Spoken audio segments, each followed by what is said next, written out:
Shirley Crawley, I live in Hughesville. Actually, that started in the early 1990s when they started not funding our pension that we put in, Right. but they didn't put in. And that's when it started. And I have another question. It's come to my attention here not just too long ago that the Board of Education is beginning to lower the standards for like charter schools and cyber schools and so on, and raise the public school scores. And that doesn't sound to me like that's a very good thing to do. You know what issue it is, Mike? Yeah, I think what you're talking about is when you're talking about AYP, making academic marks on state exams. They were cooking the books, right? The governor, Yeah, well, the that- Department of Education allowed cyber schools to cook the books. Right. The U.S. Department of Education Cotton, right? basically called it and said you need to recalculate, which Recalculate. just actually happened last week. To put things in perspective, we are now at 80% of cyber schools have not made AYP in 3 years. So it was allowing the cybers and the charters to advertise and tell everybody that their AYP's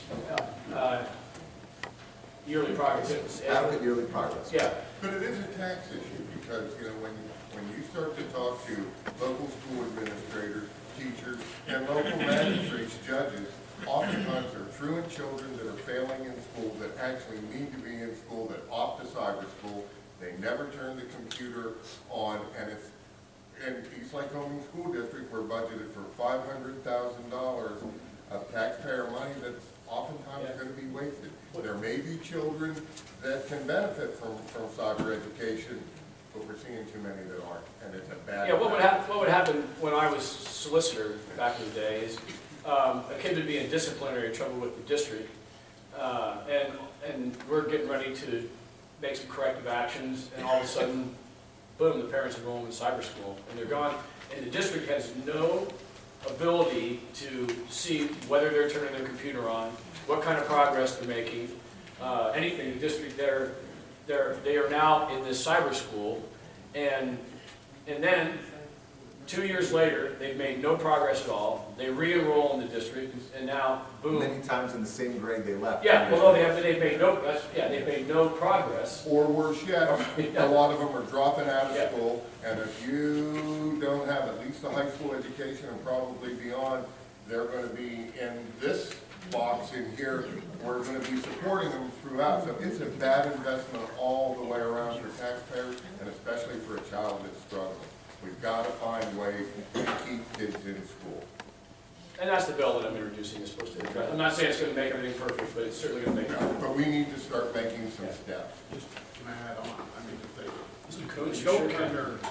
their computers on. Up loud, so we can hear If you. they don't turn their computers on and they don't go to school, then our school district gets a notice for the truant officer to go see him. And who pays that bill? Our school district, not the cyber school. So that's another add-on that the school district has to pay when they don't turn that computer on.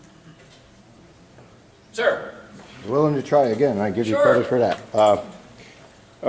A gentleman I'm really proud to call my friend, John Trello, sent me a series of emails between you and him this morning Oh, yeah. about the Bardo, this like to goof lady's around with question John. about the Bardo.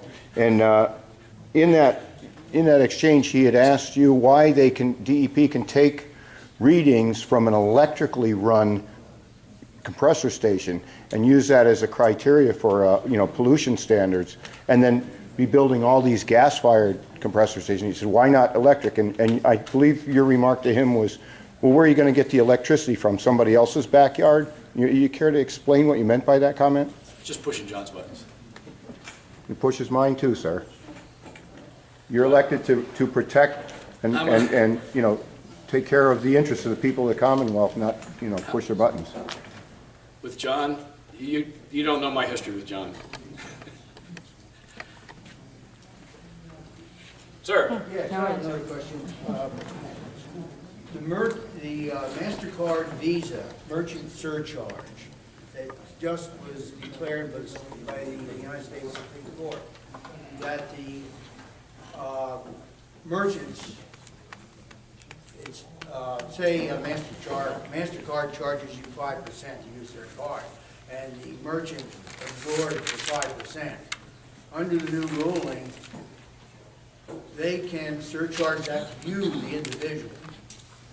You know, I've heard about this, but I have to say it, I don't fully understand it yet. A lot of the bigger stores, like Lowe's and so forth, they say, oh, forget it, we're going to absorb it. But there are a lot of people who are not going to absorb it. And I just wondered if there's any thought in Harrisburg about this, because 6 states have already made it illegal. I'll have to check and see. Charlie, remember that? Yeah, there's Because I just heard about this the other day, and Yeah, I think our consumer affairs committee could be doing something about it already, and I may not even know There about it. has been a piece of legislation introduced. Hey, see you. Take care. There has been a piece of legislation introduced on that issue, and it was just introduced at the beginning, actually, it was just introduced Monday. Did Godshaw do it? Now, it's young D from Pittsburgh area. Okay. I can't think of it as. We'll get back to you on it and let you know what's going on. Oh, okay. Yeah, 'cause seriously, I just heard about it the other day. Somebody mentioned it to me. It just happened. Yeah, And Godshaw didn't do anything because that was being done. yeah. Bill Weiler from Muncie. The phone calls that we receive, some recording, will say if you are a senior citizen, don't hang up, blah, blah, blah. I have to get up out of my easy chair every now and then to answer those stupid things. And there's as many as 6 or 8 of those a day. What can we do about it? We're gonna have to redo the do not call list rule somehow. Those companies will say that somewhere along the line, when you used a credit card or bought something or did something that and it probably, I don't doubt that in the super small fine print that even, that I can't read anymore, that it says that you're allowing them to contact you. It's probably there someplace. It could be anywhere, because I have been home with my father a lot lately, and he has a compulsion to answer the phone when it rings that I don't have. I have an answering